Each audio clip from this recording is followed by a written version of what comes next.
ಅಲ್ವಾ?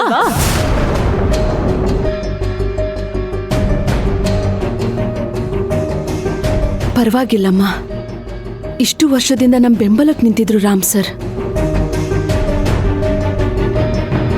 ನನ್ನ ಮಗಳು ಕಾವೇರಿಗೂ ಒಂದು ನೆಲೆನ ಕಲ್ಪಿಸ್ಕೊಟ್ಟಿದ್ದಾರೆ. ಅದಕ್ಕೆ ಮದುವೆ ಮೊದಲನೇ ಇನ್ವಿಟೇಷನ್ ಕಾರ್ಡ್ನ ಅವರಿಗೆ ಕೊಟ್ಟು ಹೋಗೋಣ ಅಂತ ಬಂದ್ವಿ.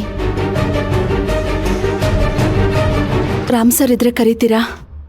ನಿಮ್ ಮಗಳಿಗೆ ನೆಲೆ ಒದಗಿಸ್ಕೊಟ್ಟಿದ್ದಕ್ಕೆ ಕೊಟ್ಲಲ್ಲ ದೊಡ್ಡ ಉಡುಗೊರೆ. ಅವಳನ್ನ ನಂಬಿ ಜವಾಬ್ದಾರಿ ಕೊಟ್ರೆ ನೋ, ಅವಳದನ್ನ ಕೀಪ್ ಅಪ್ ಮಾಡ್ಲಿಲ್ಲ. ಅವಳು ನಂಬಿಕೆಗೆ ಅರ್ಹಳೆ ಅಲ್ಲ.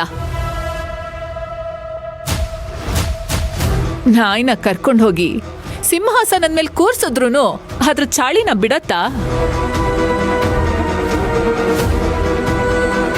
ಅವನ್ ಯಾವನೋ ತಿರುಬೋಕಿನ ಕಟ್ಕೊಳ್ಳೋದಕ್ಕೆ ಹತ್ತಿದ ಏಣಿನ ಒದ್ದು ಹೋದ್ಲಲ್ಲ, ಅದಕ್ಕೆ ನಮ್ಮಪ್ಪ ಶಾಕ್ ಆಗಿ ಹೆಲ್ತ್ ಅಪ್ಸೆಟ್ ಆಗಿರೋದು. ಮತ್ತೆ ಯಾಕೆ ಬಂದು ನಮ್ಮಪ್ಪನಿಗೆ ತೊಂದರೆ ಕೊಡ್ತೀರಾ? ಅವ್ರು ಎಲ್ಲಿಗೂ ಬರಲ್ಲ. ದಯವಿಟ್ಟು ನಮಗೆ ಹಿಂಸೆ ಕೊಡ್ಬೇಡಿ. ಯೋಗ್ಯತೆ ಇಲ್ದೇ ಇರೋರ್ಗೆ ಪವರ್ ಕೊಟ್ರೆ ಹೀಗೆ ಆಗೋದು. ನಮ್ಮಪ್ಪ ಇದಾರಲ್ಲ, ಅವ್ರಿಗೆ ಸೆನ್ಸ್ ಇಲ್ಲ, ಇನ್ನೋಸೆಂಟ್. ಎಲ್ರೂ ನಂಬಿಡ್ತಾರೆ. ಯಾರನ್ನ ಎಲ್ಲಿಡ್ಬೇಕು ಅಲ್ಲೇ ಇಡ್ಬೇಕು.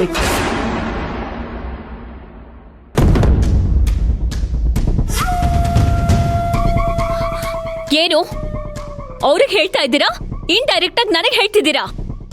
ಮಲ್ಲಿಕಾ, ನನಗೆ ಬೆನ್ನಿಗೆ ಚೂರಿ ಹಾಕಿ ಅಭ್ಯಾಸ ಇಲ್ಲ.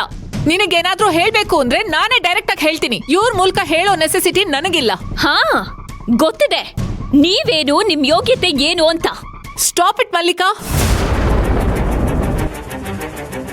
ಏನ್ ಇವಾಗ ಜಗಳ ಆಡ್ಬೇಕಾ? ಗೊತ್ತಾಗ್ತಿದ್ಯಲ್ಲ ಯಾರ್ ಜಗಳ ಆಡ್ತಿರೋದು ಅಂತ. ಇನ್ಸೇನ್. ನೀವ್ ಯಾಕಿನ್ನ ಇಲ್ಲೇ ನಿಂತಿದ್ದೀರಾ?